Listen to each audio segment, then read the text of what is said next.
The government has had a long-standing ambition to build 300,000 homes a year. However, they've never actually met this target. So rather than trying to find a solution, how do we fix the problem, they've just simply decided to scrap the idea of having a target at all.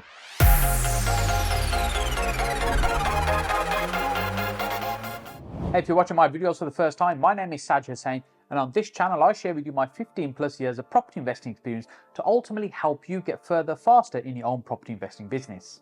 The 2019 Conservative Manifesto set a target for 300,000 homes by the mid-20s. This was set in November 27 by the then Chancellor Phil Hammond.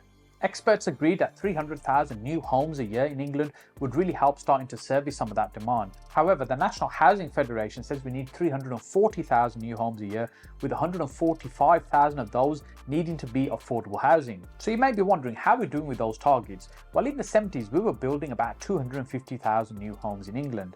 But we were also demolishing some of the poor standard housing that needed to be taken out, which is about 50,000 homes a year, netting around 200,000 new homes coming to the market each year.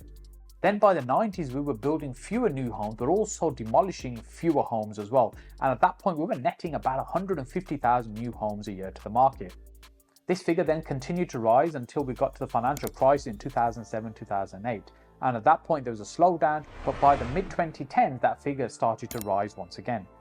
During 2020, there were 242,700 net additional dwellings, which fell to 216,490 in 2021. That was partly due to the pandemic. Prior to 2021, new housing supply had been increasing year on year since 2013. The relaxed planning rules around converting non-residential premises to residential were used to contribute towards some of this increase. The new housing supply is still below the 300,000 figure that the government had set as its ambition and as its target. It's never actually met that figure, and 216,000 new homes were supplied in 2021. This is lower than the 243,000 homes that were supplied in the previous year, but it's partially due to the disruption in house building caused by COVID-19 early 2020. The common thread from industry experts who have commented on the U-turn is that of astonishment that the government would scrap such an important target when there's so many pressures on the housing market, and building more affordable homes seems like the best solution. Personally, I think scrapping this idea of 300,000 homes a year is a terrible idea. It was set as a target because that's the need, that's how much new homes need to be created and brought to market each and every year. However, now not having a metric to be able to be measured against means there's no accountability for the government to meet any targets. It has now simply become a nice to have than a must have to reach those targets. However, Shelter have also expressed some other concerns that it's not just about building 300,000 homes a year, but they ultimately need to be affordable, and this is a key point. With the price of homes now touching close to £300,000, that's quite a challenge for many people to get their foot on the housing ladder. And Shelter have said if we're creating these homes, we need to look at a solution where how they're going to be affordable as well, so people can actually get onto the housing ladder.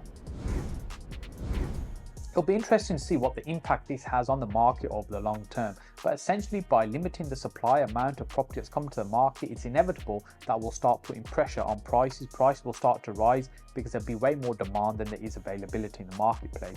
This will then also trickle down in terms of rents as well, because rents will start to increase because, again, there's a limited amount of property in the market, not really servicing the needs of all the people that require accommodation. Hey, if you've enjoyed this content, make sure you click on my face over here to subscribe to the channel. That way you'll get notifications when new videos just like this are being released. Once you've done that, then make sure you click on this video over here where I talk about what I think this new government is going to do to the housing market in 2023.